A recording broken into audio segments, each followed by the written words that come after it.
Okay, I'll begin speaking.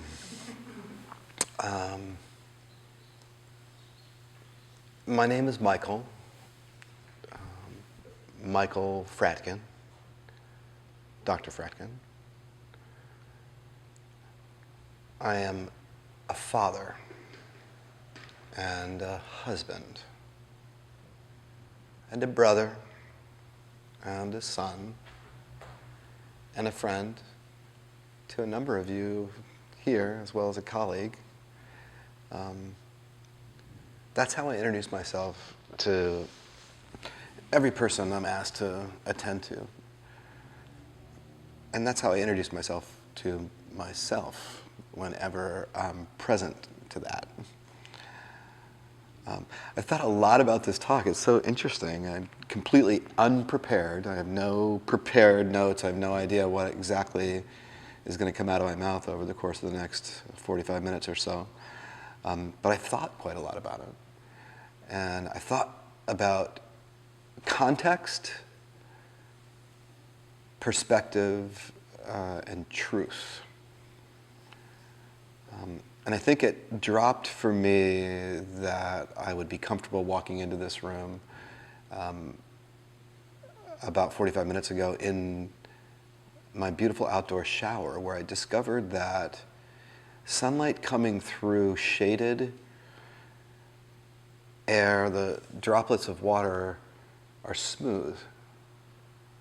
And when there's direct sunlight and you're seeing the water bounce off your head, they're strobed. So it's interrupted like it's a flashing light. And I've come across that question many times in that shower. I've never answered it. But it gave me a sense of the power of noticing and the power of questions.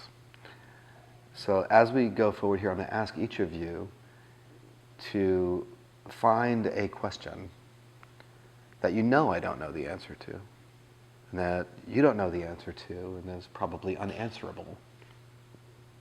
And we'll pepper this conversation with those questions now and again. Okay, deal? Everybody? A question. One that doesn't make you look smart. One that doesn't make you look enlightened or cool. Okay. I've got cool covered over here, y'all. So I'll tell you a little bit about what I do, what my life looks like, and what my world looks like. This morning my world looked like Max and I playing in the forest with me as his monkey, climbing around on tree houses. Yesterday, Max and I, and my son, he's 4.5, we finished building a little house. We took scrap wood and built it all together, and then yesterday we painted it, and it's for my cat, or our cat, Chester. And while we were doing it, he was, "Dad, this is the best thing I've ever done." Until it was the worst thing he'd ever done. It was the most boring thing that he'd ever done. And then the next thing that we did, which was make a sign for it, was this is the best thing I've ever done. And no, I don't have the patience to do the writing.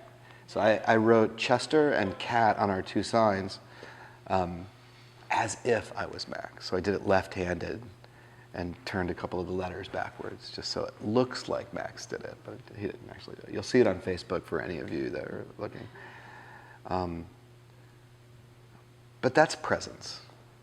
That's presence, right? That's like you're in it entirely. He has no way of being otherwise.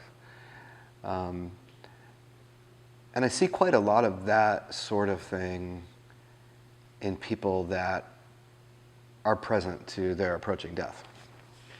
And that's kind of the magic of the work that I do. So my job other than being a father, a husband, and blah, blah, blah, is that I am what's called a palliative care doctor. Are there people here who don't really have any exposure to that idea or what that is? Palliative care? Hello? Hello? Yeah, you don't really know. Okay, good. So the way that I describe it for the people that I'm serving is I say that it's simply the focus on two things, a specialty of medicine that focuses on two things.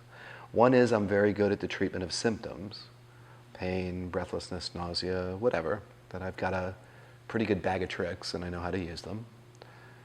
The second is that I help people and their families to navigate, to make their way through what are sometimes very complicated situations medically, but what are always very difficult situations.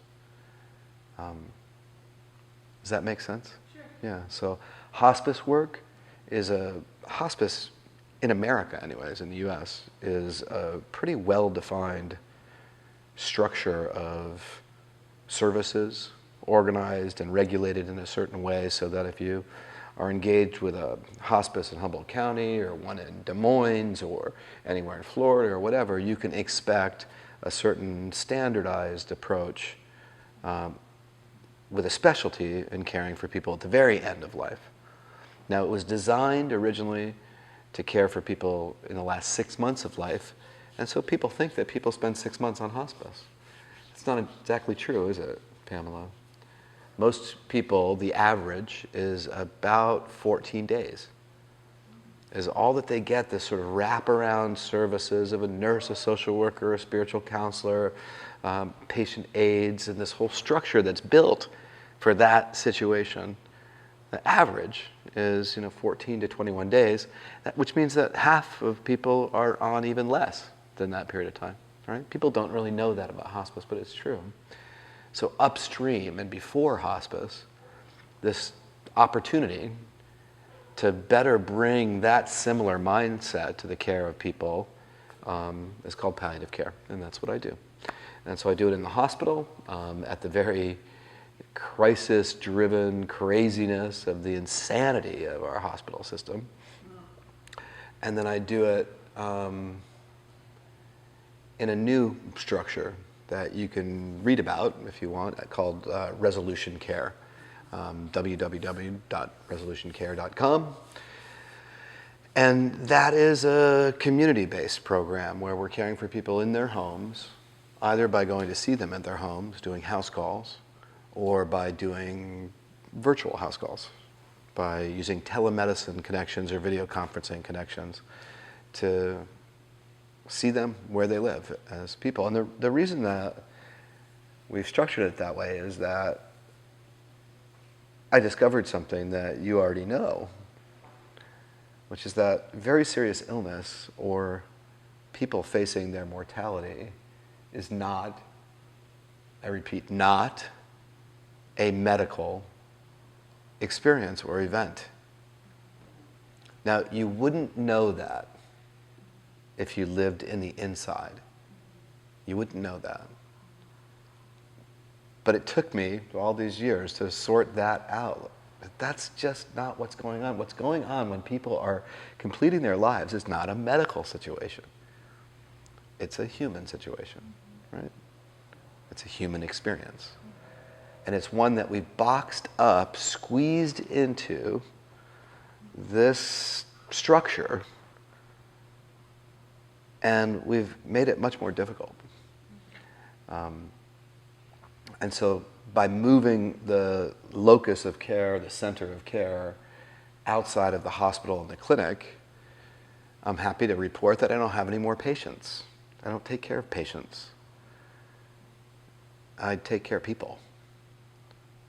Patients live in clinics and hospitals and inside of CT scanners and other sorts of structures, and people live at home with their families, with their junk, with their pictures and trinkets and artifacts of life. They don't live in hospitals and clinics. So I've restructured it, and I appreciate what little bits of funds come out of this event to help us continue to do that. So thank you for buying your ticket.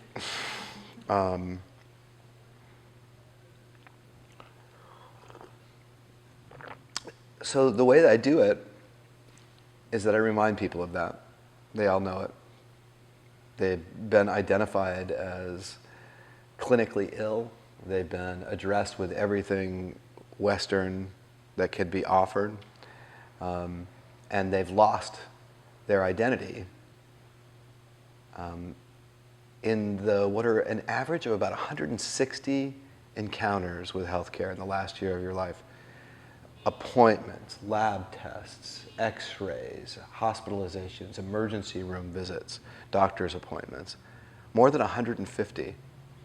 Not to mention, when I go to their homes, what I see is this enormous pile of paper next to this enormous pile of incomplete pills and, I mean, in their homes, Pamela's a hospice nurse, so she sees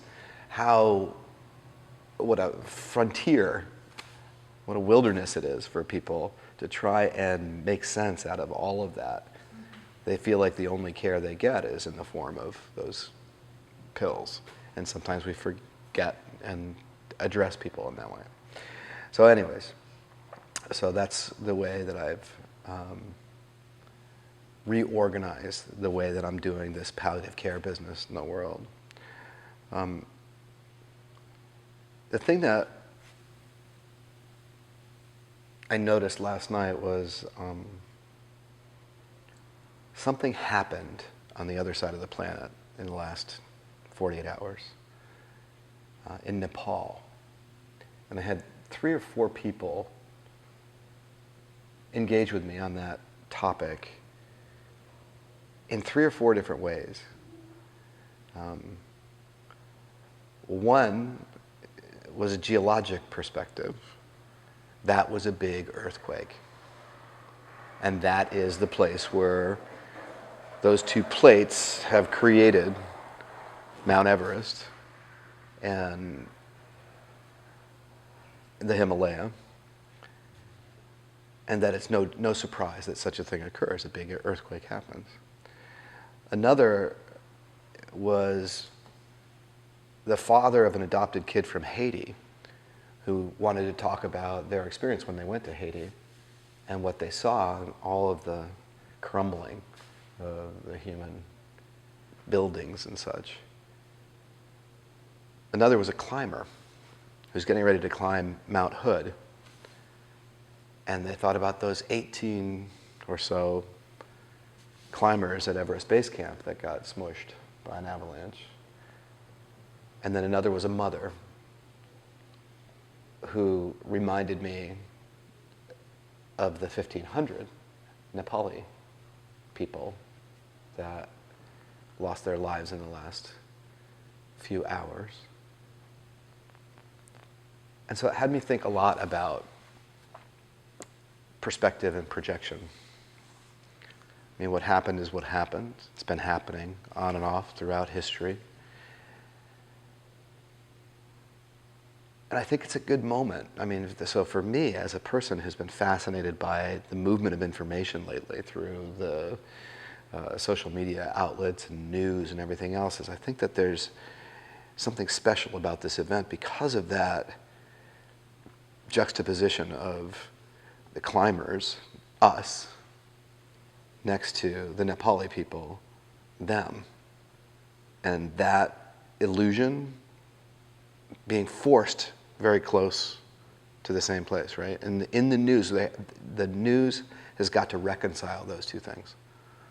That we're paying a lot of attention, there's a lot of press, there's a lot of international discussion because a handful of climbers and a Google executive died next to 1,500 Nepali people who we might not have noticed very much had the climbers not died. I think that our society is being forced to reconcile these kinds of juxtapositions. Were you aware? You weren't aware of the? No. I heard it was 1,800, 1,500, 18 people. It doesn't really shake out. But anyways, I think that's a good thing. I think that what happens in an individual life as they are confronted by the reality of their dying is that they start to get real with some of the truth of things. And that becomes witnessed, supported, nurtured by the container that they find themselves in. And what I see, and what I think some of you have seen with me, is that there's this enormous opportunity for enhanced wellness, well-being, as people find their way to their last breath. And that is the rule rather than the exception. Now, in this society, in the 21st century, in modern developed world, there's this industrial and institutional medical system that I'm gathering most of you would be predisposed to be off-put by, right? You're all young, look great in yoga pants. You know, we're all healthy in this room, right? And working with more subtle kinds of medicines and things like that, and yoga and self-care and all the rest of it.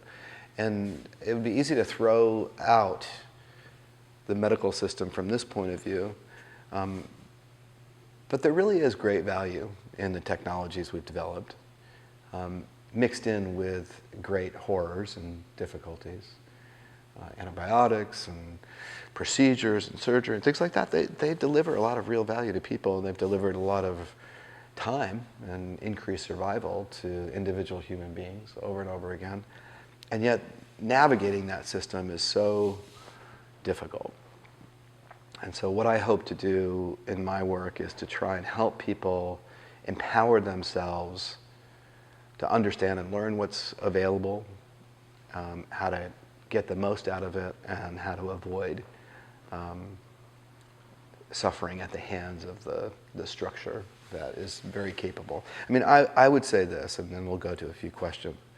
I would say that in the history of human beings, people in the end of their lives have never suffered as greatly as they suffer now. And it's not because of the failings of our healthcare system. It's because of the failings of our social container. We've put it in a box.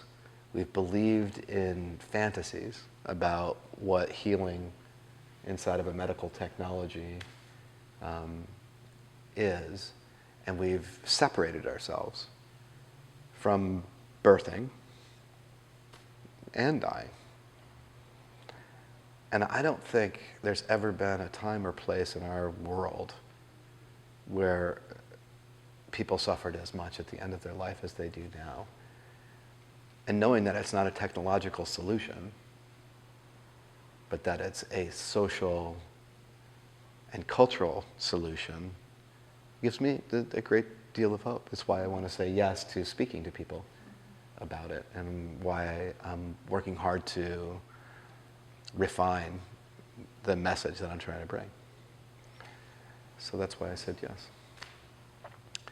So who's got one of those questions that can't be answered? Do you know if there's life after death? Have you ever seen any of that? Yes. Okay. Next question. Yeah, you know, I think all of us have done some work in reflection, right? And have our own sort of sense of those things. But I can tell you that I get probably more than your average number of reports on near-death experiences. And they're uniformly reassuring, right? I've never talked to anybody who's actually died.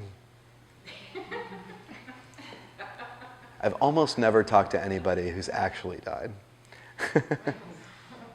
But approach that transition and get pulled back for reasons that are unique to each situation. That people come back and say, wow, that was life-changing. That was incredible. That was reassuring. I did not want to come back. So people who get resuscitated and have a story to tell, they never say that was a horror and I'm petrified of death. They say that my life has changed because I lost that visceral fear of dying. I have a certain kind of a relationship with ghosts. I mean, I've cared for, I want to say 1,500 people in the last 7 years that have died. And I would say a good half of them, maybe some of you nurses have heard me actually do this, but I talk to people as they're about to die, and I ask them to watch my back. I ask them to help me, to be of service to people as they approach this transition. And it was kind of a cute little thing I did, and most often people are like, oh yeah, I would love to do that. You've been great to me. I would love to help you if I can. And it's inspiring as a question. So it kind of was a cute thing. It was a bit of a gift and just a little dance with people. But I have to say, in this last 6 months of launching this program, I have felt the strength of those ghosts working for me. What we've accomplished in 6 months, and again, I'm not going to get too into that, but what we've accomplished with this project that we're doing that is pioneering a new way of caring for people and giving me the opportunity to give voice to my point of view is unexplainable to me without the tailwind of a bunch of grateful ghosts and probably a couple of resentful ones too, but they're kept in check. So the answer is, we don't know, do we? Oh, that's fun. Another one. I want another question. That's fun. Are souls reincarnated? Well, yes.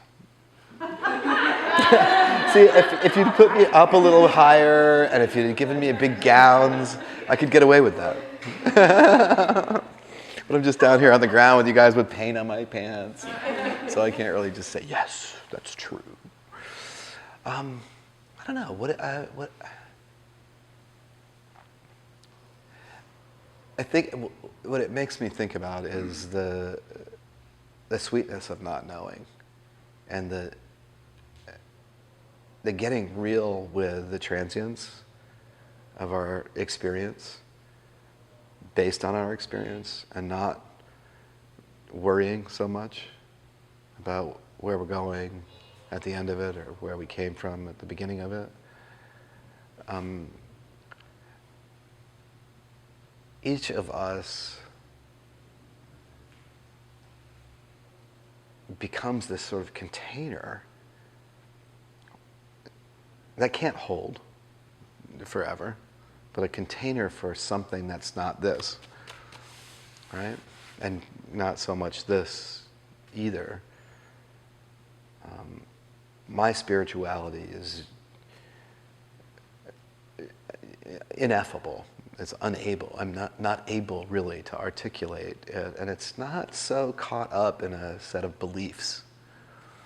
I've never had the patience to study the belief systems that exist: Buddhism, Hinduism, Judaism, thisism, thatism. In fact, every time I get close to one of those, I start to bristle because it becomes so full of dogma and stuff. And what I trust is experience and my observation, which I think puts me in probably good company in this room and good company in this sort of evolution of society from the religious and dogmatic to the spiritual, not religious. I think that shift is occurring, at least in the developed world, where it's not so much about the answers. It's about the questions. So yeah, I think as a metaphor, This idea that there's this patience about samsara that will forgive you your failings this lifetime and the next, and give you the opportunity to continuously return and continuously learn until you get either smart enough or stupid enough to get it. I like that. I like that structure. I like that structure. I like the structure of completely washing away all of your sins at the end of the day. I like that too. I don't like the idea of having to meet some set of criteria in order to avoid perpetual fire. That doesn't appeal to me very much as a metaphor. But I can get the point. I get the point. That can make you maybe step up. I mean, what is it that has us step up in our life? What is it that has us move through the obstacles that are in front of us, learn, grow, develop, evolve, and not stay comfortable or not stay uncomfortable? But what has us motivate ourselves as we take steps into the world?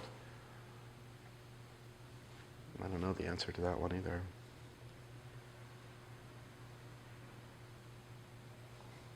This isn't necessarily, my name is Carol. Hi, Carol. I'm really happy to be here. Thank you. Yeah, cool. This isn't necessarily a question, but I've been really interested in this subject, and I watched several times a documentary by a hospice nurse who was an educator for hospice and talked about the dying process, and she did say, in fact, that hospice could be involved way before the 2 weeks, because the dying process starts way before that.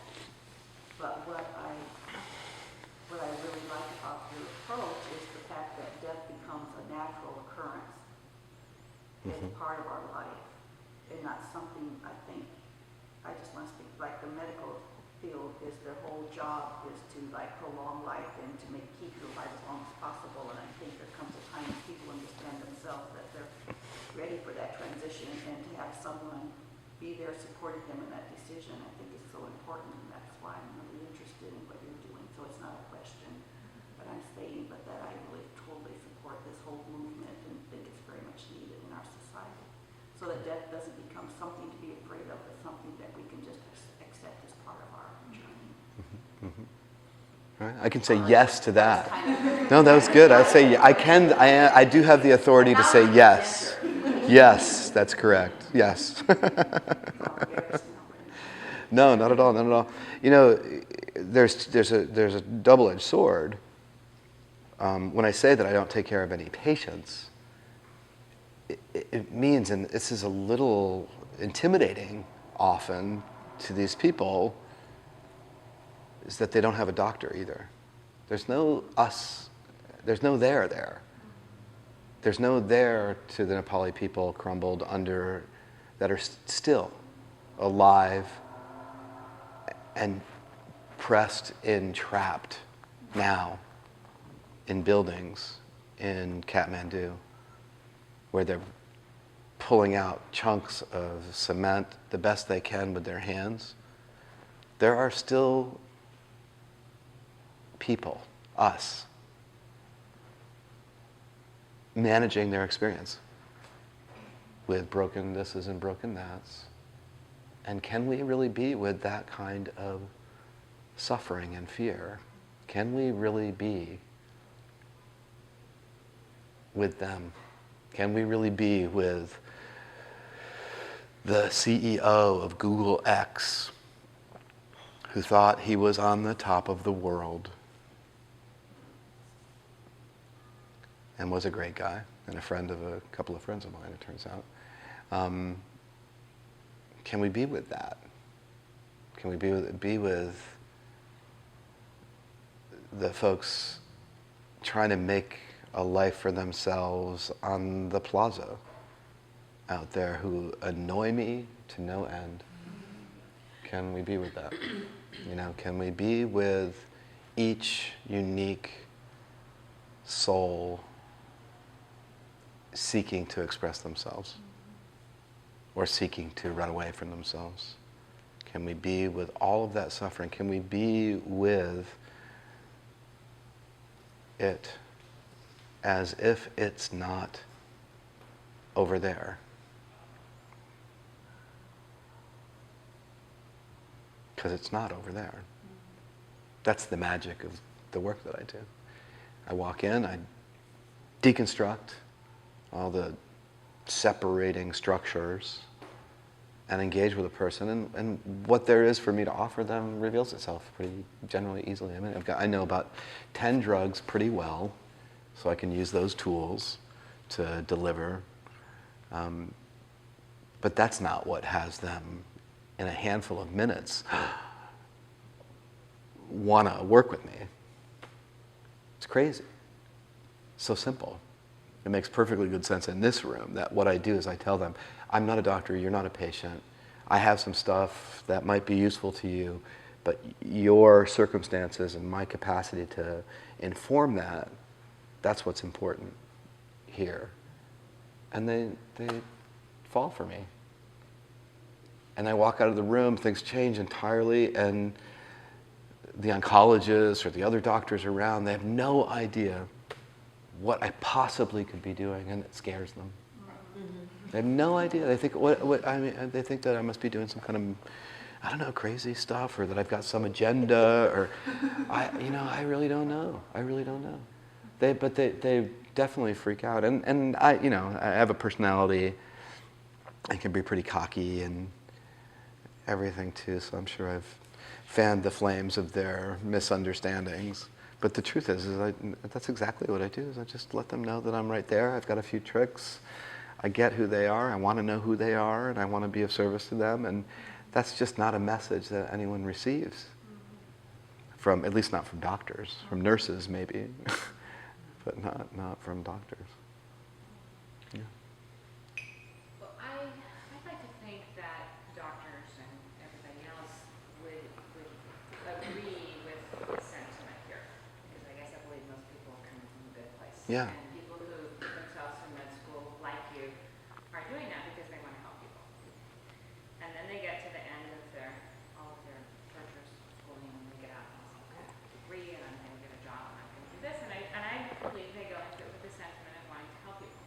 So how is it that then they get involved in the system that then ends up treating people as it does, and we're not providing health care, we're providing sick care, and we're just treating symptoms and not treating people, and and all that.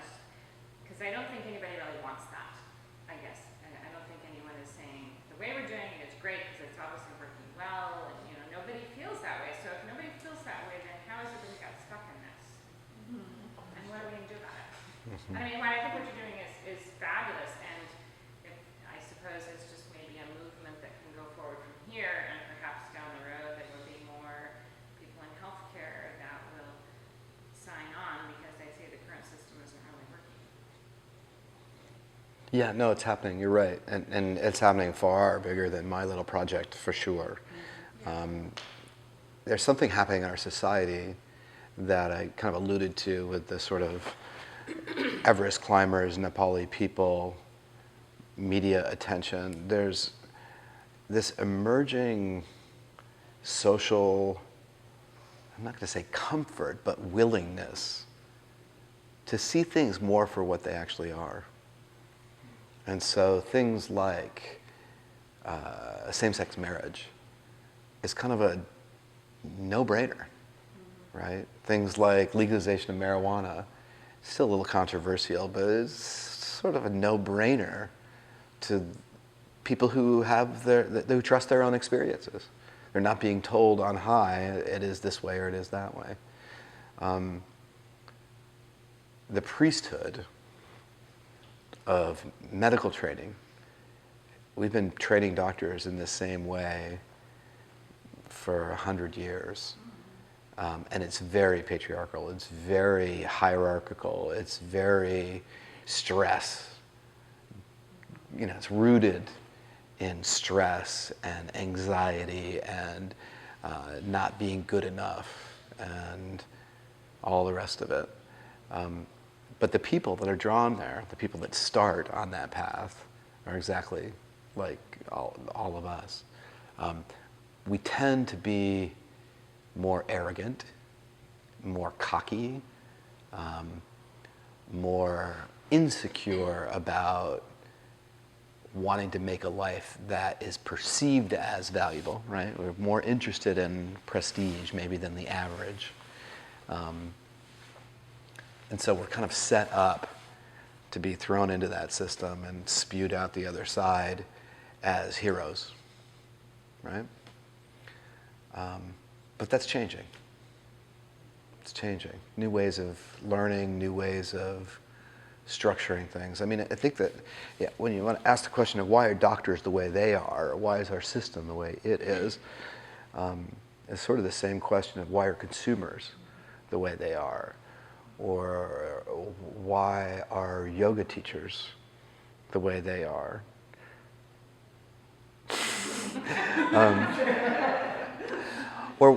Or how do we reconcile, let's think about the structures and economics of just our little funny little community here up in Northern California. Why are there so many growers that want to not grow anymore, but they still grow? And they're in distress about that, you know? There's some that are not in any distress at all. They're on, they go, and they do their thing. And I don't have any particular judgment about it. It's just a moment in time. But why do we function in a way that doesn't express our intention and who we actually are at the core? And I think it's the power of institutions, power of incentives, the power of structure. We find a lot of home in that. You know, for hundreds of years, we found a lot of home in the spiritual structures and edifices of religion, and in our country, you know, patriotism and all these other kind of confining, controlling institutional structures. But that's coming apart. That stuff just won't hold under the light of instantaneous information and communication exchange. I think that our technologies are as likely to open the space towards healing as they are to destroy us. It's always been that sort of neck and neck dynamic of what's possible from technology to both heal us and to destroy us. Kind of part comment, can turn it into a part question, is, you know, at some point we're all going to be at this stage in our life, or the people that we love are, and it's one of the most profound and beautiful parts of life to bring dignity to. And the part, also coming from clinical background and working as a nurse, the part that, or one of the parts that can be such a struggle and so heartbreaking to not only observe, but for the actual person experiencing this, is I think a big part of it is a cultural shift, because back in the day it seemed to be much more talked about. There were roles, people really wanted to make this a dignified experience. Now we don't really talk about it. Nobody really knows what their parents or their loved ones' wishes are. It's kind of in that moment when an acute thing is happening is the first time that we bring it up. And even if the person who is on that threshold is at peace with something, the family member or the friend won't be. And there's a lot of fire and a lot of hurt and a lot of time spent on trying to mediate that instead of on this pathway, this journey. And so, you know, often medicine can be helpful, but I think that, can we also change medicine and make it so that it's not on the threshold of we don't know what to do, we're bringing our loved one to the hospital,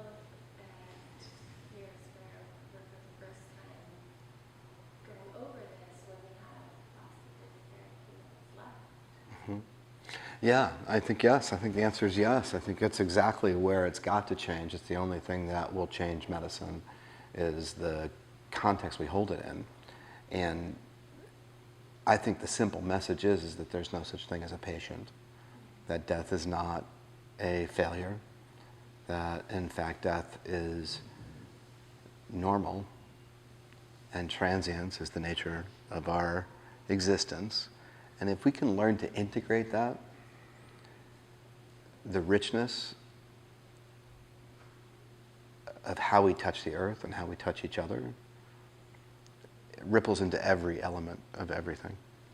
If we get that this is a brief passage, then we can't very well soil the nest, right? We can't very well destroy the planet itself.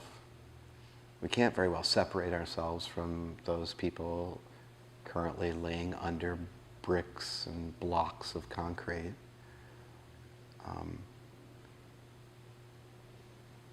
Yeah. Michael, I have a question.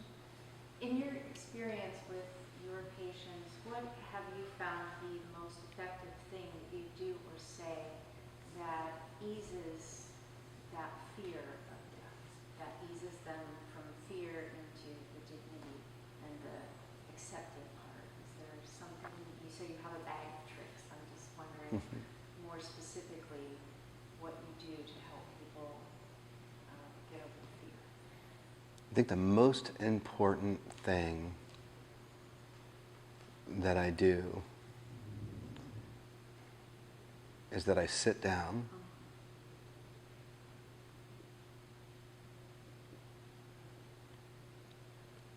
and I say, my name is Michael. Michael Fratkin. Dr. Fratkin. I am a father and a husband and a brother and a son. And I'm a palliative care doctor. I think that's the most important thing that I do. And I do it with that much gravitas. That much intention, as I just shared it with you. And then I reach in to send that message into the heart of who they are.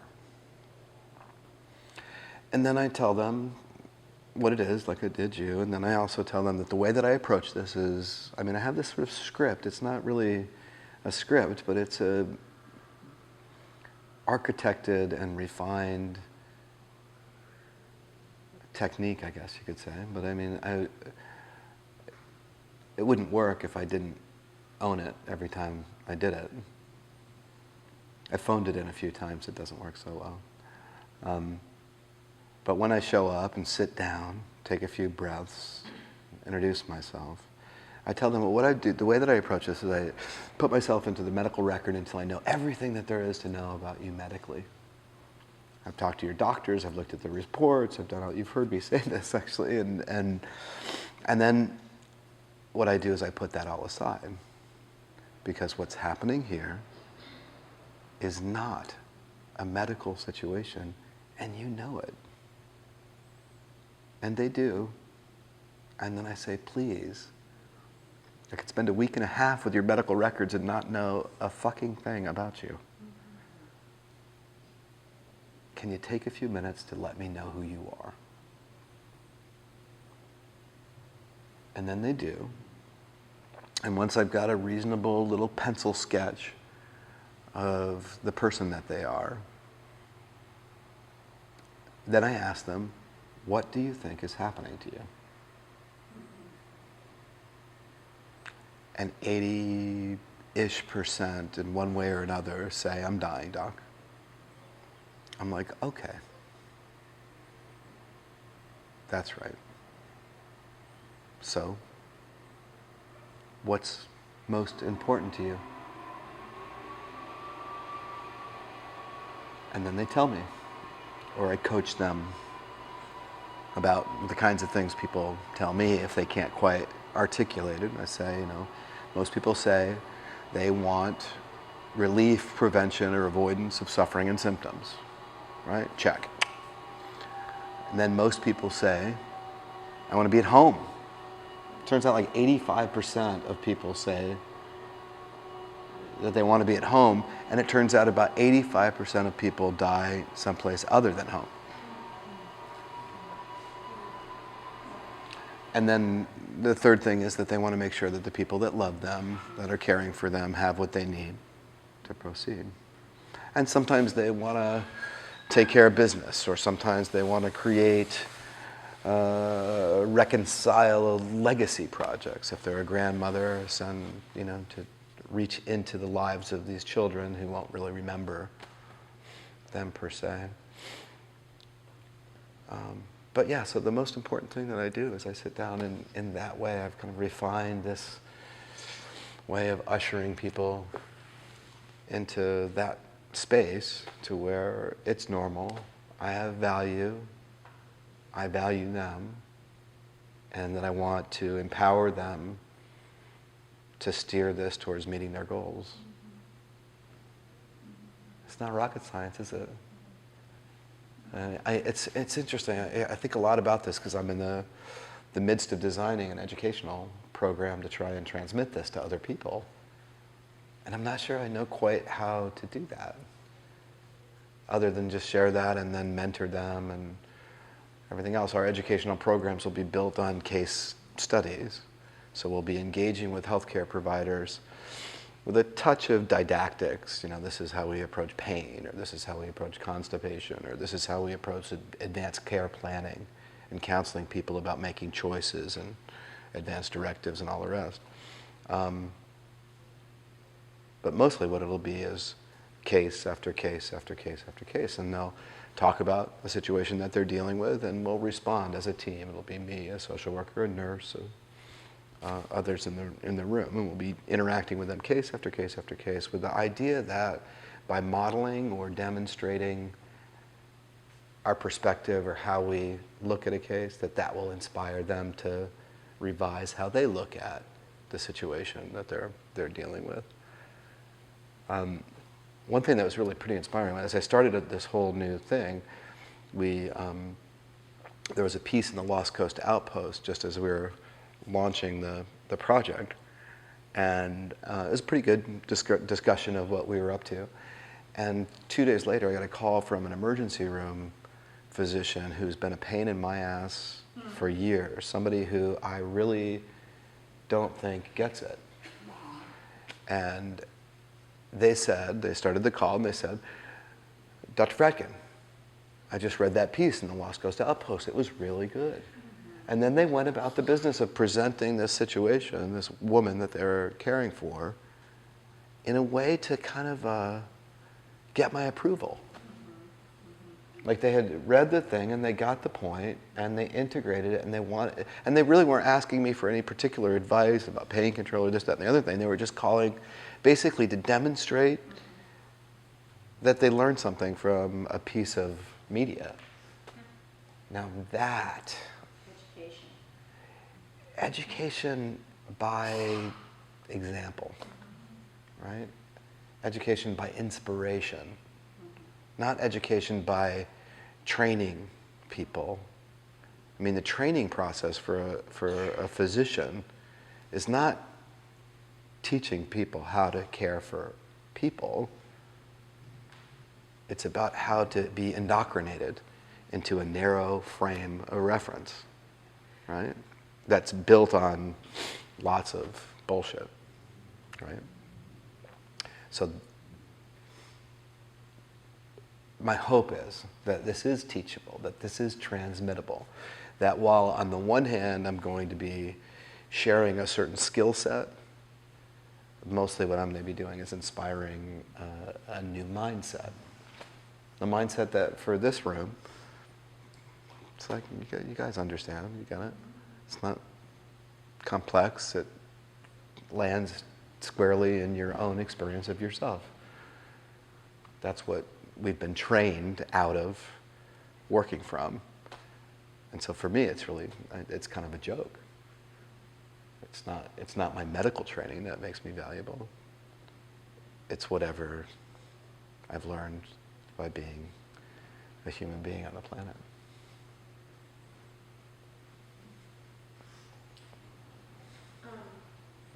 What is fear? Why it's, like, is there a way that you just demystify that? Yeah, I'll just let that be a really vague and big question because it's cool. It's just as it is, rather than clarifying it any further. What I can say is that people often say, I'm not afraid to be dead. I'm afraid of dying. Mm-hmm. Right. Afraid of not living. I mean, I think we all are we have that sort of generative fear of annihilation that's sort of baked into that I love life, being a human being. I mean, it's that survival instinct that, we've got that. But in the face of progressive illness, like a little bit of time to reflect on it, that tends to lose its impact. When people get, okay, so this is it. This phase of my life will end in my death. When they answer that question, what do you think is happening to you? And they say, I'm dying, doc. The potency of that fear of annihilation that, generated all kinds of anxious activities in our lives starts to lose its grasp. But the fear that they really have and that holds on to them is the fear that they'll suffer on the way. Like Woody Allen says, I'm not afraid of dying. I just don't want to be there when it happens, right? That's so funny. Yeah. So typical. Yeah. And that's the fear that many of our patients have. Yeah. Question that kind of relates to that. Yeah. What do you think of like consciousness and being present for your death as opposed to being heavily medicated and not being there? Mm-hmm. What is your perspective on that? My perspective is that when I'm there, with a little help and support, I'd probably be able to find that balance. Consciousness. In other words, there's no value from out here looking at any situation to sort that out. I mean, I think that there are certain people who will manage a huge amount of pain without suffering, and there are certain people who can have no pain and be suffering spectacularly, right? And that each individual manages that sort of dynamic between the sensation related to their illness and how much it devastates their self, right? And so there are lots of people who don't have the tools or the wherewithal or the capacity to manage much in the way of symptoms without suffering.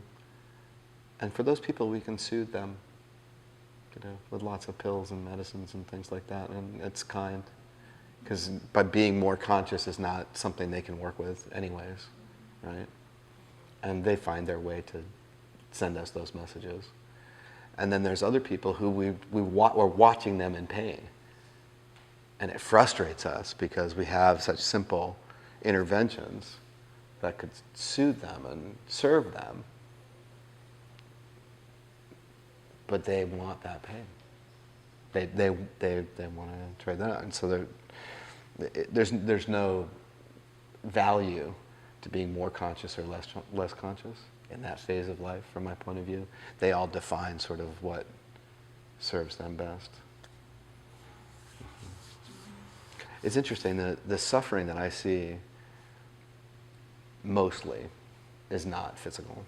People think it's going to be, there's just going to be this crescendo of more and more pain or breathlessness or agitation or nausea or whatever it is. And we definitely get challenged by those symptoms. But the suffering that we see most is psychospiritual suffering or existential suffering for those that can't reconcile the fact that they're dying. And I think it's even more common when I get these like 85, 90, 95-year-old people It's like the last thing in the world they ever thought was going to happen to them is that they can be completely unprepared to die.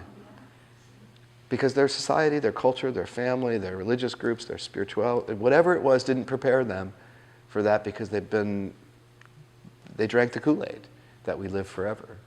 We're Americans, damn it. Of course we'd live forever, right? And that psychospiritual suffering, I have to admit, other than the relational engagement that I have with people and whatever its value is, and the relational engagement that the nurses and social workers and sometimes chaplains have, those are our responses to that. And it leaves people wanting quite a lot. It's, I think, the generative force that has our society saying we want assisted suicide. It's not because of all the symptoms. It's because of issues of control, issues of psychic suffering. And I think we have very weak responses generally. I'm toying with telling you about, well, I'll tell you about it. So there's a group at NYU and Johns Hopkins and UCLA that are working with a particular approach to psychospiritual suffering at the end of life.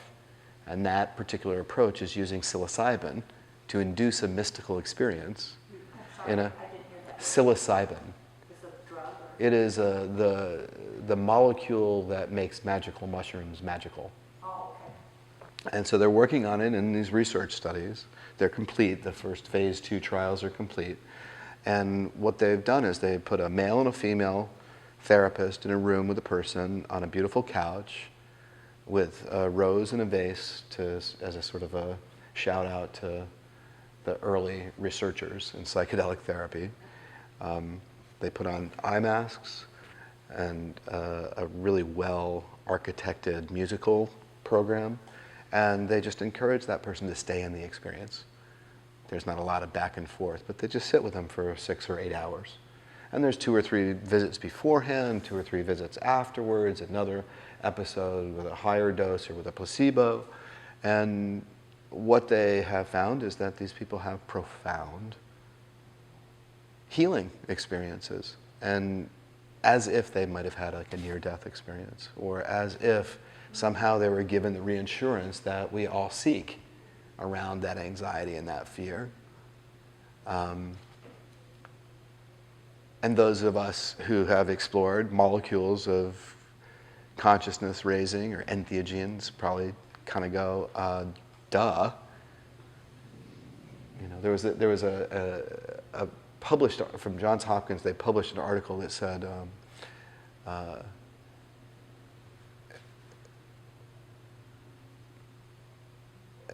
did it say? That psilocybin induces a mystical experience, or something like that. It was published in psilocybin, this drug. And, you know, we all said, yeah. But what they discovered when they worked with I think 40 individuals who'd never had an experience with a psychedelic, they gave them this experience, and they all, 85% of them said it was one of the 5 most important experiences of their life. Then they circled back to them 2 years later, and 75 or 70% of them said it's still one of the 5 most important experiences of their life. And so I just bring that up because it's interesting to me, and I'm working with those researchers to present to the palliative care community. They've not been cross-pollinating in the world of hospice and palliative medicine, so they're going to be presenting next year. But that represents a sort of technological insight into how we might start to respond to some of that psychospiritual distress that people have in the last part of their life. And it'll probably become a legal, clinical intervention at some point in the future, which is kind of crazy and cool. You say it again. Wow, They're wow. in denial about their dying experience. Like us, right? But how, and they won't, but they don't, they're not turned on to it. They don't, you know, you tell them your spiel and they're just still in complete denial. Do you I beat them over the heads with it. You're dying, dying, dying. Don't you get it? No, I dance with people. I dance with people. You stick with it now. So, yeah. I mean, well, when I say, what do you think is happening to you? And I said, like, 85% of people say, I'm dying, doc, in some fashion or another. There's another group of people who don't say that and don't believe it and think that the next thing that's going to be offered, even though it's not within its ability to offer it, is going to change the game, or that there's going to be a miracle, or that Jesus is going to cure them and all of this. And I take care of those ones too. They're a bit of a dance. I mean, people who get that they're in the last part of their life and have their feet on the ground, that they're related to the reality that they're experiencing, it probably doesn't surprise you that they tend to make better choices on their own behalf, right? And then people who have their head in the clouds, who relate to reality as if it's what they wish it was, tend to make choices that lead to avoidable suffering. And we probably can look inside of our own lives and see that we played it both ways in some way, in relationship to a relationship, in relationship to an addiction, in relationship to our ego. I mean, this is the dance that we have. So denial is a piece of the puzzle of all of us. Yeah, kind of like that. Go ahead. I was just trying to clarify about the psilocybin. Oh, yeah, cool. It's just, are they guided verbally while they're having experience, or is it just an intention that's put in their mind, like experience, just focus that you're going through the dying process and listen to this music? I mean, how are the parameters of that? Yeah, the way that they do it is they purposefully don't guide. They hold hands during the early part. They'll just kind of be there in physical contact while they've got their eyes closed and they're in the music. But what they've been doing for a couple of visits beforehand as they engage them in this research is they engage them in trust and rapport building. And there's a whole kind of context built for what's coming 2 weeks from Thursday when they come to have their session, right? They don't know if they're going to have a drug session or a placebo session, but they come with the understanding and having had lots of questions answered about it with people that they understand and get their therapeutic personas, the people that are in the trial, that are doing the trial. They're great folks, and they're warm and smart and sweet and thoughtful. And so by the time they arrive at that, they understand what they're about to begin. And then mostly they're given the space. And if they want to talk, they can talk. Or if they start talking, they'll engage them a little bit, but then remind them to stay inside of their own experience and to trust it. Yeah. I got confused. So their experience wasn't that they pretending that they were in the dying process. Their experience was just having the drug. Was just to have the... It brought to them. Yeah. Oh, okay. Yeah.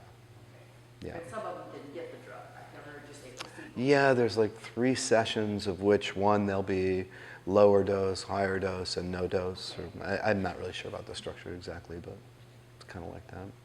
But it's interesting. To me, it's interesting because I look at this incredible unmet need, of psychospiritual suffering, and for the right people, they tend to be the sort of baby boomers and younger, that are willing and able to have enough language and structure inside themselves to take a good hard look. They do very, very well.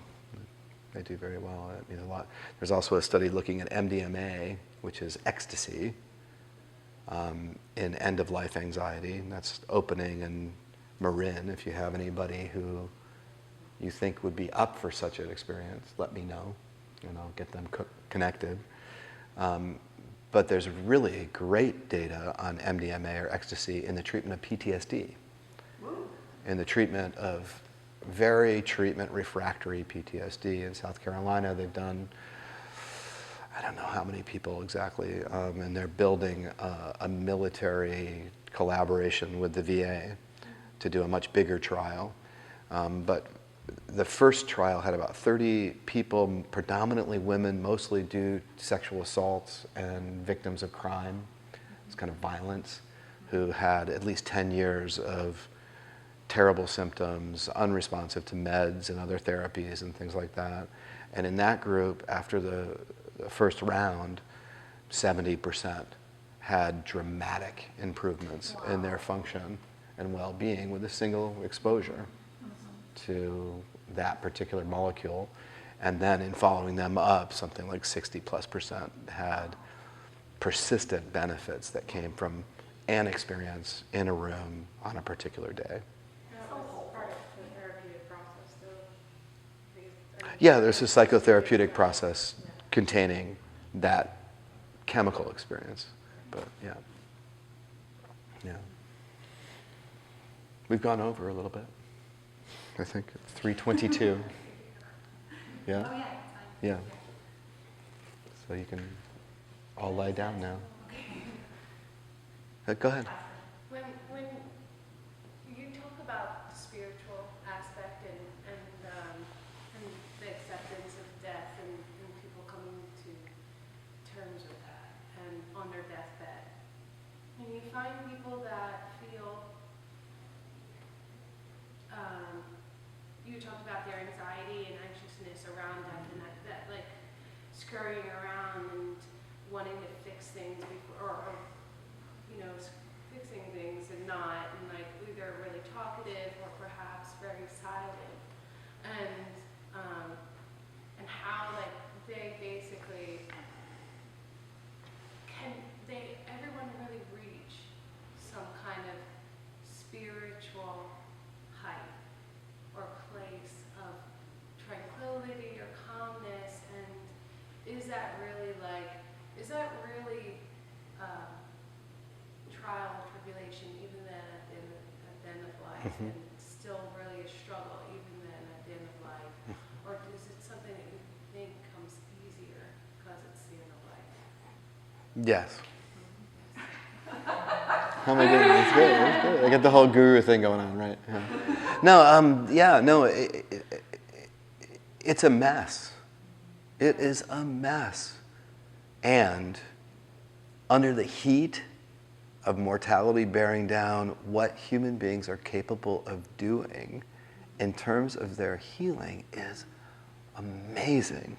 Amazing. No, everybody does not come to a place of beatific good deathness.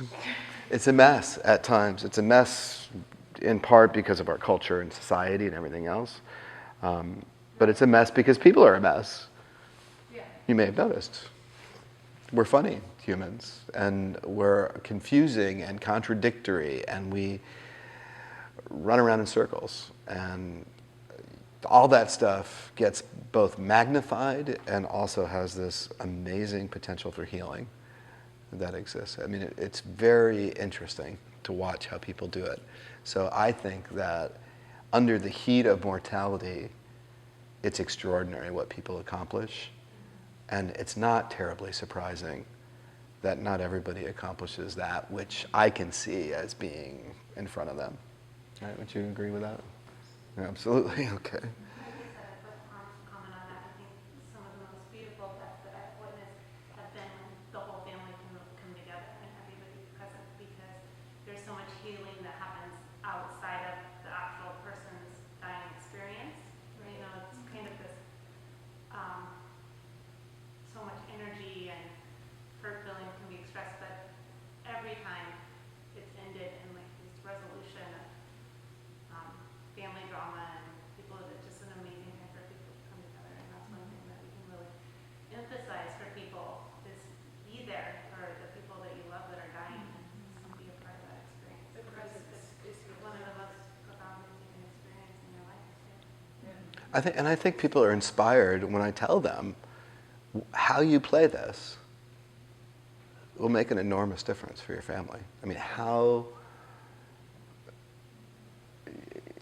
if you can manage your own anxieties, just like in every other part of your life, for your family, if you can bring them to you and let them see what it really is like, you're giving a gift not just to the people in the room, but I mean, so I've taken care of 1,500 people who've died in the last 7 or 8 years around here, but related to those people are some 4, 5, 6 others, and related to them, if there was an impact felt by those that witnessed those experiences, in this community, I think there's a different culture around death and dying than there would be in a place where this work wasn't getting done. I trust the process, and that means I trust it when it's a mess as much as I trust it when the whole family gathers together, you know. I trust it in both ways because I trust it for what it is. Just like a midwife trusts the crazy drama of giving birth to a baby. I mean, oh my God, that is insanity to watch. It's scary, it freaks you out. There's blood and goo and craziness. And yet they believe that what's mostly called for is presence and observation. And then this like willingness to take action at the proper time, not before or not after, but to take action as trained now, and then let it be, you know. But they have to trust that actually babies get born. If they don't, or if the system around a mom doesn't trust that, well, you end up with cesarean section rates of 50 and 60%, like you have in some places in this country. They cut women open to get the babies out because they just don't believe in the process. Now, Well, that was interesting that you were talking about meds because I had a baby, but and so you know I watch the videos and they say that how high the rate is once you induce labor and then it's the cesarean sections and onward, and then this community. I went to New Jersey not too long ago and I mentioned a midwife and she literally didn't know what that was. Yeah, young woman. yeah. And she was about 20, and she didn't know what a midwife was. And I was like, I live in a unique community, obviously. So, but I recently read an article that was encouraging of that kind of treatment, of the inducing labor. And the article was in the New York Times, and it was about the benefits of inducing labor. And what I realized, and there is part of our country and the social consciousness, which is very much embracing of medical intervention and all kinds of meds. And I think there's another part of our society that wants to rely on our ability to be healer, to be contemplator, and to do it with just the nutrients of the food that we eat, the water that we drink, with our emotional and spiritual body, and not to rely on a lot of other stuff. Yeah, and I've watched mothers and babies suffer from a dogmatic perspective on that when they could have gotten the help that they need to have a healthier birth and a healthier baby. I've watched babies die in that situation by women of our community that have been so fixed that they weren't going to go to the hospital. And then I've watched it on the other side as well. And so there's a dialectic, and we represent a voice from one side, right? And then the truth is this dance or integration of a whole spectrum of possibilities, a whole spectrum of pathways for people. And for me, I focus on guiding that person to find the path that makes sense to them, wherever it is.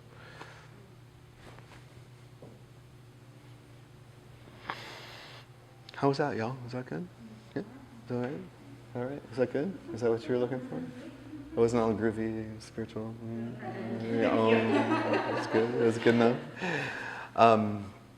I would stay for the second half, but I won't. I'm going to go play with my kids outside who were kind enough to offer me to you for an hour or so. I don't get to see them as much as I'd like during the week, so my weekends I kind of hold very precious to be with them. Okay. Pleasure. Thank you. See you.